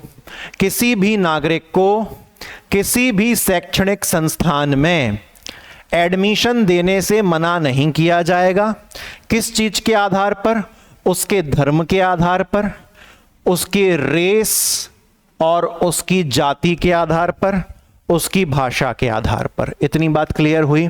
हालांकि हम इस आधार पर जरूर दे सकते हैं कि बेटा तुम एक नंबर के निकम्मे हो और तुम्हारे मार्क्स अच्छे नहीं आए हैं, इसीलिए हम तुमको एडमिशन नहीं दे रहे। वो अलग कैटेगरी हो गई। यहाँ पर समझना है कि सर आप परेशान होने लगो कि सर एडमिशन देने से कोई स्कूल ने मना नहीं कर सकता, लेकिन हमें तो बहुत लोगों ने मना किया है। तो भैया उसके लायक भी तो बनो, नंबर भी तो होने चाहिए ना। यहाँ पर किस चीज के लिए मना कर रहा है कि एडमिशन देने के लिए तुम मना नहीं कर सकते। किस आधार पर मना नहीं कर सकते? मार्क्स के आधार पर तो कर सकते हो, तो एकेडमिक क्वालिफिकेशन है, योग्यता है, वहां कर सकते हो। लेकिन किसी का धर्म देख के कि नहीं भैया तू तो फलाने धर्म का, हम तुझे एडमिशन नहीं देंगे, तू तो काला है, हम तुझे एडमिशन नहीं देंगे, तू तो फलानी जाति का, हम तुझे एडमिशन नहीं देंगे, तू तो पता नहीं क्या भाषा बोल रहा है, हम तुझे एडमिशन नहीं देंगे। तो ये 4 आधार पर आप किसी को एडमिशन देने से मना नहीं कर सकते। तो ऑन हाउ मेनी बेसिस? आप इन 4 आधार पर, ऐसे लिख लेते हैं ना, 4 आधार तो पढ़ते टाइम दिखते हैं आसानी से हमको। ठीक है, और खास तौर पे जो सरकारी रूप से जिन शैक्षणिक संस्थानों को फंड प्राप्त होता है वो तो भूल से भी इस चीज को मना ना करें। ये तो बड़ी सिंपल सी बात है आर्टिकल 29(2). जैसे कि एक मुस्लिम स्टूडेंट को मना नहीं किया जा सकता एक सरकारी स्कूल में दाखिला देने से, तो ये तो सिंपल था यार, है ना। एक और एग्जाम्पल लिखा है, तमिल भाषा बोलने वाला बच्चा दिल्ली के स्कूल में गया और उसको एडमिशन के लिए मना नहीं किया जा सकता, है ना, किसी सरकारी यूनिवर्सिटी में, कि बोले भाई तुम तो तमिल भाषा बोलते हो, पहले हिंदी सीख के आओ तब हम तुमको जो है देंगे एडमिशन। तो आर्टिकल 29(2) रिपीट करें वापस से, तो आर्टिकल पूरा 29 रिपीट करते हैं। आर्टिकल 29 बेसिकली क्या देता है? आर्टिकल 29 राइट टू कंजर्वेशन यानी कि जो है संरक्षण का अधिकार देता है। किस चीज के संरक्षण का अधिकार देता है? माइनॉरिटीज के संरक्षण का अधिकार देता है। लेकिन आर्टिकल 29 में क्लैरिफाई करना जरूरी है कि हेडिंग के अंदर भले ही अल्पसंख्यक शब्द का यूज किया गया है, लेकिन आर्टिकल 29 जो है वो इस देश के सभी नागरिकों पर लागू होता है कि इस देश के जितने भी नागरिक हैं उनकी जितनी भी भाषाएं, जितनी भी उनकी लिपि, जितना भी उनका कल्चर, वो उन सब चीजों को प्रिजर्व कर सकते हैं, उसका संरक्षण कर सकते हैं। ठीक है, ये केवल माइनॉरिटी के लिए लागू नहीं होता आर्टिकल 29। आर्टिकल 29(1) में उन्होंने क्लियरली मेंशन कर दिया 3 चीजों के बारे में, भाषा, लिपि और संस्कृति। इन तीनों चीजों को बजाने का अधिकार है सभी नागरिकों के पास। और आर्टिकल 29(2) ने क्या कह दिया कि किसी भी बच्चे को किसी भी एजुकेशनल इंस्टीट्यूशन में एडमिशन से मना नहीं किया जाएगा। योग्यता के आधार पर किया जा सकता है, परंतु उसकी जाति देखकर, उसका रंग रूप देखकर, रेस देखकर, उसकी जो है लैंग्वेज देखकर, है ना, और उसकी जो है भाषा देखकर, ये तो मैंने लैंग्वेज तो बता दिया, तो उसको आप मना नहीं कर सकते हो। ठीक है, अच्छा, अब आर्टिकल 29 में कुछ इंपॉर्टेंट सुप्रीम कोर्ट के जो है केस हैं, जैसे कि स्टेट ऑफ मद्रास वर्सेस चंपाकम दुराई राजन। ये अच्छा केस है, 1951 का इंपॉर्टेंट है। तो यहां पर जो है क्या कहा गया कि सुप्रीम कोर्ट ने कहा कि जो जाति के आधार पर जो आरक्षण दिया जाता है कॉलेजेस वगैरह में, तो ये आरक्षण जो है आर्टिकल 29(2) का जो है क्या कर रहा है? वायलेट कर रहा है, उसका उल्लंघन जो है ये कर रहा है। ठीक है, इतना क्लियर हुआ। तो उन्होंने 1951 में ये बात कही थी कि स्कूल में, कॉलेजेस में जाति के आधार पर आरक्षण, जो कि आज के टाइम पर कौन सा टाइप का आरक्षण मिलता है? जाति के आधार पर मिलता है। तुम्हारी फलानी जाति है तो तुमको आरक्षण मिल जाएगा। तो सुप्रीम कोर्ट ने मना कर दिया था इस केस में कि नहीं भैया, जातिगत आधार पर नहीं मिलेगा, क्योंकि आर्टिकल 29(2) में क्या लिखा था कि हर व्यक्ति व्यक्ति को स्कूल में एडमिशन से किसी भी बच्चे को मना नहीं किया जाएगा, और ख़ास तौर पे उसकी जाति देखकर, उसका धर्म देखकर, उसकी भाषा देखकर मना नहीं किया जाएगा। तो एक तरफ आप कह रहे हो कि जाति को देखकर भेदभाव नहीं करना है, और दूसरी तरफ आप जाति के नाम पर ही आरक्षण दे रहे हो, तो ये तो दूसरों के साथ भेदभाव हो गया ना साहब, कि फलानी जाति को हम आरक्षण देंगे और फलानी जाति को आरक्षण नहीं देंगे, तो भेदभाव हो गया। तो ये आर्टिकल 29(2) के विरुद्ध जा रहा है, ये सुप्रीम कोर्ट ने कहा। लेकिन इस वाले पॉइंट में बदलाव हुआ, इस वाले पॉइंट में बदलाव हुआ, और जब बदलाव हुआ तो हमारे संविधान का सबसे पहला संशोधन, सोच लो कितना इंपॉर्टेंट है, हमारे संविधान का सबसे पहला संशोधन हुआ, और उसमें यह कहा गया आर्टिकल 15(4). अब आपको नहीं पता आर्टिकल 15(4), तो मैं बार बार आपको सेम चीज नहीं पढ़ा सकता, मतलब आपने प्रीवियस मेरे लेक्चर्स को ध्यान से नहीं देखा, आप उसमें जाके जो है देखिएगा कि आर्टिकल 15(4) आपसे क्या कहता है। आर्टिकल 15(4) जो है बेसिकली एक एक्सेप्शन की बात कर रहा है, एक अपवाद की बात कर रहा है कि जातिगत आधार पर जो पिछड़े समूह हैं हम उनको आरक्षण दे सकते हैं, और उनको दिया जाने वाला जो आरक्षण है वो किसी फंडामेंटल राइट का उल्लंघन नहीं करता है, उस चीज की इजाजत दी जाए। ठीक है, तो आर्टिकल 15(4) के अंदर जो है शैक्षणिक संस्थानों में, एजुकेशनल इंस्टीट्यूशंस में जातिगत आरक्षण को ओके माना गया, तो इसीलिए फिर ये वाला जो सुप्रीम कोर्ट का फैसला है ये गलत साबित हो जाएगा। ठीक है, अच्छा एक बार जैसे कि सर्च करें अपन आर्टिकल 15, तो आर्टिकल 15 मैंने आपको यहां इसी वाली नोट्स में ही पढ़ाया था क्या? पढ़ाया होगा, ये आ गया ना। आर्टिकल 15 क्या कहता है? किसी भी प्रकार का भेदभाव नहीं करना, लेकिन जैसे ही तुम किसी व्यक्ति को जाति के आधार पर आरक्षण की सुविधा दे देते हो तो ये तो भेदभाव हो गया ना। परंतु फिर वो क्या कहते हैं कि नहीं, जातिगत आधार पर हम आरक्षण दे सकते हैं, इसको भेदभाव ना माना जाए, ये एक अपवाद है, एक्सेप्शन है, क्योंकि हम जातिगत आरक्षण उन लोगों को दे रहे हैं जो बहुत ज्यादा पिछड़े हुए हैं, जिनका मतलब बहुत ही पिछड़ा हुआ स्टेटस है। तो अगर हम उनको हेल्प नहीं करेंगे तो वो बेचारे आजीवन पिछड़े रह जाएंगे, तो हमें ऐसा नहीं करना है।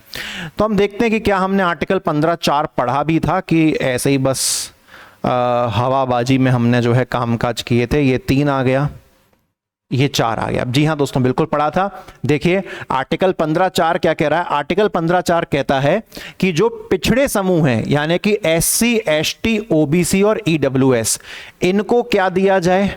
इनको विशेष प्रावधान दिए जाएं, यानी कि इनको बेसिकली क्या दिया जाए?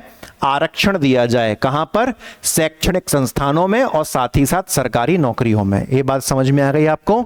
तो यही फंडा वो आगे बोल रहा है कि आर्टिकल 29(2) के अंदर अगर हम किसी व्यक्ति को उसकी जाति के आधार पर स्पेशल रिजर्वेशन दे रहे हैं तो आप कृपया करके ये ना कहिए कि आर्टिकल 29(2) का उल्लंघन हो गया। आपने तो कहा था जातिगत आधार पर एडमिशन वगैरह को भेदभाव नहीं करना है, लेकिन आपने तो कर दिया। तो बोले ठीक है, इसकी इजाजत है, क्योंकि जब पहला अमेंडमेंट हुआ कॉन्स्टिट्यूशन के अंदर, फर्स्ट कॉन्स्टिट्यूशनल अमेंडमेंट जब हुआ, तो इस बात की इजाजत दी गई कि पिछड़े जो लोग हैं उनको जातिगत आरक्षण दिया जा सकता है, हम उसको फंडामेंटल राइट का उल्लंघन नहीं मानेंगे। क्लियर हुआ दोस्तों आप सभी को? तो ये हमारा जो आर्टिकल 29 है, तो यहां पर भी ये 2 केस और हैं। एक DAV college versus state of Punjab का केस है, 1971 का। DAV college versus state of Punjab का 1971 का केस है। इसमें क्या कह रहा है? इसमें सुप्रीम कोर्ट ने कहा कि जो आर्टिकल 29(1) है ना, ये केवल माइनॉरिटी को सुरक्षा नहीं दे रहा, ये हर नागरिक को सुरक्षा दे रहा है। तो बेसिकली जो अभी हम लोग पढ़ रहे हैं ना कि आर्टिकल 29 जो है वो केवल माइनॉरिटी को नहीं, हर सिटीजन को सुरक्षा दे रहा है, तो ये बात बेसिकली सुप्रीम कोर्ट ने इस केस में कही है, DAV college versus state of Punjab. ठीक है, यहां पर पूरे आर्टिकल 29 की बात नहीं करिए, केवल आर्टिकल 29(1) की बात करिए, इसलिए क्योंकि आर्टिकल 29(1) के अंदर ही वो भाषा, संस्कृति, है ना, और भाषा बोलने वाली, लिखने वाली लिपि और संस्कृति, हाँ, 3 चीज की सुरक्षा देता है। तो ये 3 चीज की सुरक्षा केवल अल्पसंख्यक के लिए नहीं बल्कि सबके लिए जो है मौजूद है। फिर यहाँ पे Saint Xavier college versus state of Gujarat की जो है यहाँ पर कहानी लिखी है। इन्होंने क्या कहा? इन्होंने कहा कि जो माइनॉरिटी एजुकेशनल इंस्टीट्यूशन होते हैं, जो अल्पसंख्यक शैक्षणिक संस्थान होते हैं, उनको जो है आर्टिकल, ये वाला ना, ये केस आपको तब समझ में आएगा जब मैं आपको आर्टिकल 30 पढ़ा दूंगा, क्योंकि इसमें आर्टिकल 30 की चर्चा हो रही है ना, तो इसको अभी होल्ड पे रखते हैं अपन, ठीक है, नीचे रिपीट हो जाएगा। आर्टिकल 30 को उठाते हैं हम यहां पर। अब आर्टिकल 30 दोस्तों क्या कहता है? आर्टिकल 30 यहां पर वापस से कौन सा शब्द आपको देखने को मिल रहा है?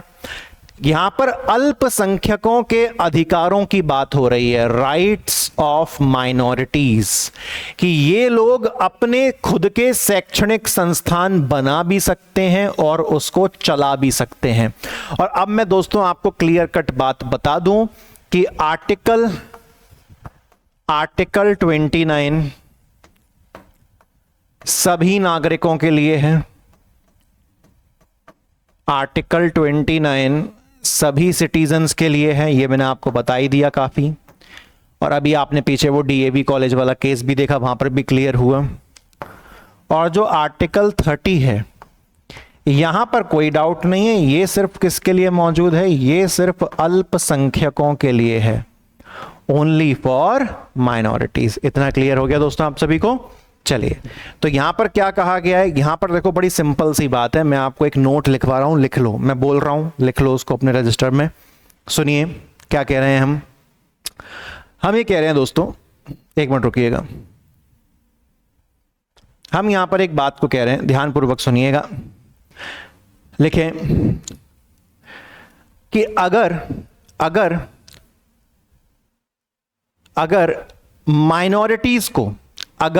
माइनॉरिटीज को यानी कि अल्पसंख्यकों को उनके एजुकेशनल इंस्टीट्यूशंस नहीं बनाने दिए गए, उनके शैक्षणिक संस्थान नहीं बनाने दिए गए, अगर माइनॉरिटीज को अर्थात अल्पसंख्यकों को उनके शैक्षणिक संस्थान नहीं बनाने दिए गए, उनके एजुकेशनल इंस्टीट्यूशंस नहीं बनाने दिए गए, तो वो कभी भी अपनी माइनॉरिटी को मेजॉरिटी में कन्वर्ट नहीं कर पाएंगे। वो कभी भी अल्पसंख्यक के दायरे से निकलकर बहुसंख्यक के दायरे में नहीं आ पाएंगे। So if we will not allow the minorities to establish their own educational institutions, then they will never come out of minority and they will never become majority। अर्थात अगर हम अल्पसंख्यकों को उनके शैक्षणिक संस्थान बनाने को इजाज़त नहीं देंगे, तो वे कभी भी अल्पसंख्यक के दायरे से निकलकर बहुसंख्यक के दायरे में नहीं आ पाएंगे। ये उद्देश्य समझना बहुत ज़रूरी था कि हम यहाँ पर क्यों माइनॉरिटी वालों को एजुकेशनल इंस्टीट्यूशन बनाने का अधिकार दे रहे हैं, ना सिर्फ बनाने का, उसको चलाने का भी। ठीक है, समझ में आ रही है बात आपको? Very nice, okay. क्योंकि आपको आर्टिकल 28 याद होगा, आर्टिकल 28 अभी हम देख रहे थे पीछे, तो आर्टिकल 28 में याद आया था, हमने बोर्ड पे लिखा था कि आर्टिकल 28 का जो 3 है, आर्टिकल 28 ब्रैकेट में 3, उसमें 2 कैटेगरी थी। एक वो शैक्षणिक संस्थान जिनको सरकार से पैसा नहीं मिलता, जिनको किसी चैरिटेबल ट्रस्ट से या किसी धार्मिक संस्थान से पैसा मिलता है, और दूसरी तरफ ऐसे शैक्षणिक संस्थान थे जो माइनॉरिटी वालों के शैक्षणिक संस्थान है। तो हमने वहां पे देखा था ना कि माइनॉरिटी वाले शैक्षणिक संस्थान है, एजुकेशनल इंस्टीट्यूट है, वो अपने वहां पर पढ़ने वाले स्टूडेंट के लिए कंपलसरी कर सकते हैं अपने धर्म का ज्ञान, अपनी धार्मिक शिक्षा को, क्योंकि तभी तो वो माइनॉरिटी से मेजॉरिटी बन पाएंगे। तो यहां पर भी कुछ वैसा ही सेम कॉन्सेप्ट है, आर्टिकल 28(3) के जैसा। तो मैं यहां पर ये लिख रहा हूं कि जो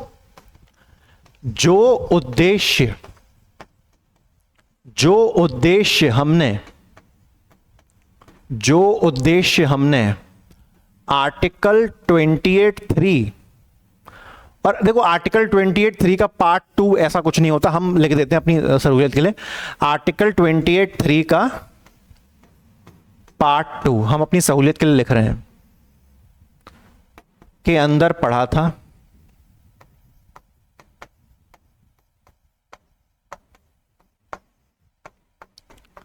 वही सेम उद्देश्य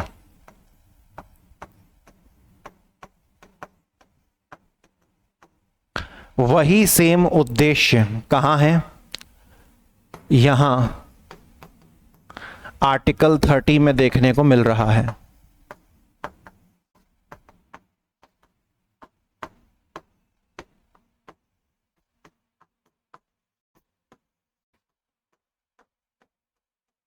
क्योंकि ये तो अपने मन की बात है ना, हमने अपनी खुद की समझ के लिए लिखा है कि जो फीलिंग, जो उद्देश्य हमने वहां समझा वही सेम उद्देश्य यहां पर है। ठीक है, अच्छा अब देखो आर्टिकल 30 किस टाइप की माइनॉरिटी को इजाजत दे रहा है, किस टाइप की माइनॉरिटी को अधिकार दे रहा है? साफ साफ देखना, धार्मिक अल्पसंख्यक जो यानी कि ऐसा धर्म जिनकी संख्या कम है, या फिर लिंग्विस्टिक माइनॉरिटी यानी कि ऐसी भाषा जिनकी संख्या कम है। तो इन दोनों को ही इजाजत दी जा रही है कि ये अपने शैक्षणिक संस्थान ओपन कर सकते हैं, और इन शैक्षणिक संस्थानों में या तो ये अपने धर्म के बारे में सिखा सकते हैं या फिर ये अपनी भाषा के बारे में सिखा सकते हैं। कंप्लीटली इनकी चॉइस है। कंप्लीटली क्या है? कंप्लीटली इनकी चॉइस है दोस्तों। ठीक है, अच्छा अब इस पूरे आर्टिकल 30 से होगा क्या? इस पूरे आर्टिकल 30 से ये होगा कि जितने भी अल्पसंख्यक हैं ना, इनकी भाषा बच जाएगी, इनकी संस्कृति बच जाएगी, इनकी पहचान बच जाएगी। इतना क्लियर हुआ? और यहां पर हम देख भी रहे हैं कि केवल 2 प्रकार के अल्पसंख्यक समूहों पर आर्टिकल 30 लागू होता है, धार्मिक और भाषीय। मतलब बेसिकली सारे ही अल्पसंख्यक आ गए आर्टिकल 30 में, और क्लियरली उसने कह दिया कि आर्टिकल 29 की तरह मत समझ लेना कि बाकी नागरिकों पर भी लागू हो रहा है। नहीं, केवल किस पर? माइनॉरिटीज पर। ठीक है, चलो उसके बाद यहां पर जैसे हमने पहले तमिल महाराष्ट्र का एग्जाम्पल पढ़ा था, अब जैसे कि जो मुस्लिम है दोस्तों, मुस्लिम माइनॉरिटी में आते हैं, तो अगर एक मुस्लिम कम्युनिटी चाहे तो महाराष्ट्र में अपना खुद का, अपने धर्म का स्कूल खोल सकती है और वहां पर अपने धर्म, अपने भाषा, अपनी संस्कृति के बारे में सिखा सकती है। कोई दिक्कत वाली बात नहीं है। आर्टिकल 30 के अंदर कुछ प्रावधान है। तो सबसे पहले आर्टिकल 31 है दोस्तों। यहां पर क्या कहा जा रहा है?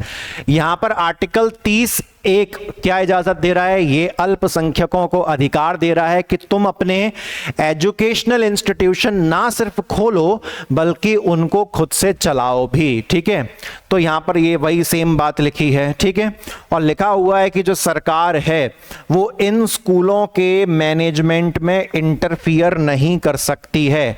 कुछ अगर रीजनेबल रेस्ट्रिक्शंस हैं, जिनके उचित कुछ कारण हैं, तो गवर्नमेंट घुस सकती है। अन्यथा ये जो माइनॉरिटी वालों के एजुकेशनल इंस्टीट्यूट होते हैं, इनके मैनेजमेंट में सरकार घुस नहीं सकती है।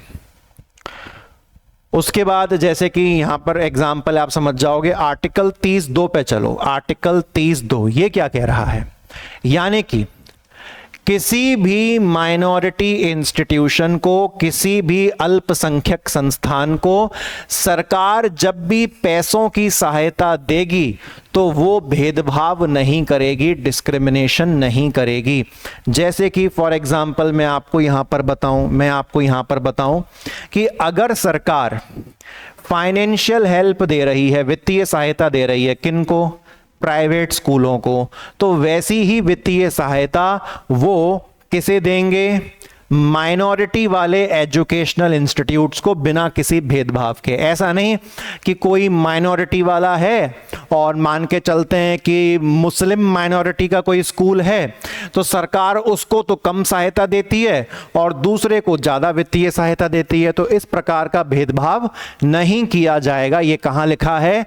आर्टिकल 30(2) में। तो आर्टिकल 30(1) में रिपीट करिए मेरे साथ, क्या लिखा है? पूरे आर्टिकल 30 में क्या लिखा है? तो पूरा आर्टिकल 30 कहता है कि जो माइनॉरिटीज हैं उनके जो अधिकार हैं उनको मिलना चाहिए। कौन से अधिकार की बात हो रही है? अपना खुद का एजुकेशनल इंस्टीट्यूट खोलना और उसको मैनेज करना, दोनों अधिकार माइनॉरिटीज को दिए जाएंगे। आर्टिकल 30 क्लॉज 1 क्या कहता है, तो वो ये कहता है वही सेम बात, जो सेम डेफिनेशन आर्टिकल 30 की है वही सेम डेफिनेशन आर्टिकल 31 की है। जनरली ऐसा ही होता है कि किसी भी आर्टिकल का जो पहला प्रावधान होता है उसकी डेफिनेशन और पूरे आर्टिकल की जो कॉमन डेफिनेशन पढ़ते हैं वो दोनों मैच होती हैं। आर्टिकल 30(2) कहता है, सरकार को कहता है आर्टिकल 30(2) कि सरकार भेदभाव नहीं करेगी, क्या देते समय, वित्तीय सहायता, ग्रांटिंग एड, फाइनेंशियल एड देते समय भेदभाव नहीं करेगी कि प्राइवेट स्कूल वाले को ज्यादा पैसा दे के हेल्प कर दी और माइनॉरिटी वाले स्कूल को कम पैसा दिया। अब यहां पर दोस्तों आर्टिकल 29 और 30 के बीच में कई दफा जो है खैर डिफरेंस के रूप में अगर आप इनको स्टडी करते हैं तो आपके और भी डाउट क्लियर हो जाएंगे।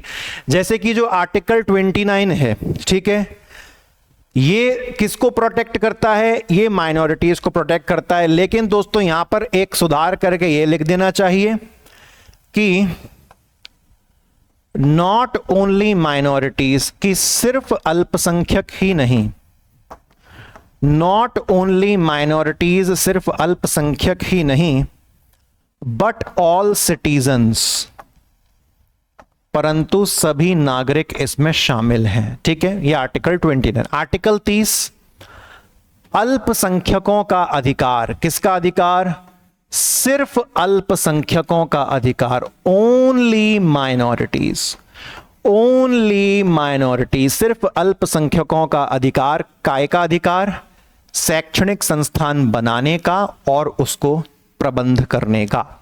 ठीक है, उद्देश्य क्या है यहां पर, उद्देश्य यहां पर बड़ा सिंपल है कि हम भाषा, बोले जाने वाली भाषा को बचा सकें, लिखे जाने वाली लिपि को बचा सकें और फॉलो किए जाने वाली संस्कृति को बचा सकें। ना सिर्फ अल्पसंख्यकों की संस्कृति, ना सिर्फ अल्पसंख्यकों की भाषा, ना सिर्फ अल्पसंख्यकों की लिपि, बल्कि इस देश के सभी नागरिकों की। और यहां पर हम उद्देश्य बड़ा साफ है, जो ऊपर है वो वही सेम उद्देश्य यहां पर आ जाएगा। बेसिकली इसका उद्देश्य भी अगर मुझे लिखना है तो मैं क्या लिखूंगा कि जो माइनॉरिटीज हैं इस देश में, सिर्फ माइनॉरिटीज, चाहे वो भाषा के आधार पर हो, लिंग्विस्टिक, या धर्म के आधार पर हो यानी कि रिलीजियस, मुझे उन दोनों को ही प्रोटेक्ट करना है और उनको मुख्य धारा में यानी कि मेजॉरिटी में मुझे उनको लेके आना है दोस्तों। ठीक है, और कोई डिफरेंस है, दायरा तो हाँ लिखा हुआ है मैंने, ऊपर सुधार बेवजह किया, यहां पे लिखा हुआ है सारे सिटीजन्स पर लागू होता है, लेकिन ये सिर्फ धार्मिक और भाषीय माइनॉरिटीज पर लागू होता है। ये केवल माइनॉरिटीज तक सीमित है और माइनॉरिटीज में भी 2 कैटेगरीज हैं और ये हर नागरिक के ऊपर लागू होता है। ठीक है, बाकी ये वाला पॉइंट तो ओके है। एग्जाम्पल यहां पर आप समझ लोगे, कोई दिक्कत नहीं है। ये जो आर्टिकल 29 है, यहां पर सरकार हस्तक्षेप नहीं कर सकती, ऐसा कोई पॉइंट नहीं था। गवर्नमेंट इंटरफियर कर सकती है, उसमें कोई संदेह नहीं है, लेकिन यहां पर हमने बता दिया था कि आर्टिकल 30 के अंदर सरकार इंटरफियर नहीं कर सकती, हस्तक्षेप नहीं कर सकती, जब तक कि कोई सच में कोई रीजनेबल कारण ना हो। बिल्कुल है ना, उचित कोई रीजन होना चाहिए। फिर कुछ केस तो हमने दोनों में अलग अलग पढ़ी लिए हैं, तो बेसिकली वो उसका उद्देश्य नहीं है। अब आप कहोगे सर आर्टिकल 30 आपने पढ़ा दिया, 29 के बाद 30 पढ़ाया, 30 के बाद सीधे आर्टिकल 32 क्यों? क्योंकि दोस्तों आपको याद होगा जो आर्टिकल 31 है, आर्टिकल 31 संपत्ति का अधिकार, राइट टू प्रॉपर्टी, संपत्ति का अधिकार, राइट टू प्रॉपर्टी, इसको डिलीट किया जा चुका है और इसको आर्टिकल 300A के तहत कानूनी अधिकार का दर्जा दिया जा चुका है। तो आर्टिकल 31 डिलीट हो गया तो पढ़ोगे क्यों? अब सीधे क्या पढ़ोगे? आर्टिकल 32 पढ़ोगे। अगले लेक्चर से पढ़ाऊंगा मैं आपको, लेकिन एक लेक्चर और लगेगा, फिर फंडामेंटल राइट समाप्त। लेकिन ये संतुष्टि होगी कि भले ही हमने 6-7 लेक्चर लिए तो क्या जा रहा है, समय तो पढ़ाई करने के लिए ही है ना, समय तो पढ़ाई करने के लिए ही है ना साहब। अब तुम ये कहते हो सर थोड़ा फास्ट पढ़ाओ, तो भाई जब दुनिया कोर्स बेचती है तब तुम उनको भी गरियाते हो, जब कोई फ्री में मेहनत कर रहा है तुम्हें वहां पर भी दिक्कत है। तो तुम ये मान लो कि दिक्कत शब्द का दूसरा पर्यायवाची ही तुम हो। तुम्हारे जीवन ही दिक्कत है, दिक्कत ही तुम हो, तुम ही दिक्कत हो, दिक्कत ही जिंदगी है, दिक्कत की ही दिक्कत है और दिक्कत की ही दास्तान है। तो ऐसी दिक्कत के साथ अब हमें कोई दिक्कत नहीं है, क्योंकि हमें तो तरस आता है कि इतनी दिक्कत अगर किसी के जीवन में है तो उसका जीवन ही पूरा दिक्कत है, और दिक्कत की दास्तान है तो ऐसी दास्तान को सुनाने की दिक्कत भी मैं नहीं लेना चाहता। ठीक है, तो दिक्कत की दिक्कत अपने पास रखिए आप। आर्टिकल 31 भले ही दोस्तों हटा दिया गया, लेकिन आर्टिकल 31 की जगह 3 आर्टिकल्स सजा दिए गए। ये मैं आपको पढ़ाऊंगा। आर्टिकल 31A, आर्टिकल 31B और आर्टिकल 31C। अक्सर लोग क्या करते हैं, आर्टिकल 32 पे जाके छोड़ देते हैं, बोले यही फंडामेंटल राइट है। वो क्या क्या नहीं पढ़ाते, वो आर्टिकल 33 नहीं पढ़ाते, आर्टिकल 34 नहीं पढ़ाते, आर्टिकल 35 नहीं पढ़ाते, 31A नहीं पढ़ाते, 31B नहीं पढ़ाते, 31C नहीं पढ़ाते। ये भी तो फंडामेंटल राइट है। आप इतना सारा छुड़वा के आगे बढ़ रहे हो, यहां से बहुत क्वेश्चन फंस सकते हैं, एक से एक क्वेश्चन फंसेंगे यहां से, लेकिन हम सब कुछ पढ़ेंगे। तो पूरी उम्मीद है कि अगला एक लेक्चर और लगेगा और हमारा जो पूरा काम है वो सटासट जो है फिनिश हो जाएगा अगले लेक्चर में। तो दोस्तों आज के लिए फिर मैं चाहूंगा आपसे इजाजत। Thank you very much. जय Hind. Take care of yourself. अच्छी तरीके से पढ़ते रहिए, नोट्स अपने बनाते रहिए, माहौल एकदम ऐसा सेट करिए कि जैसे कि आप मेरे सामने यहीं पर इन चेयर्स पर जो है आप विराजमान हैं, और आप पूरा लुत्फ जो है उठाइए और दिमाग में लक्ष्य रखिए कि दुनिया बोले कुछ भी, हमको तो प्रीलिम्स 2026 जो है अपना क्लियर करना है। और प्रीलिम्स 2026 क्लियर करवाने के लिए हर दम, हर घड़ी, हर पल, हर लम्हा मैं आपके साथ हूं। Thank you very much. जय हिंद।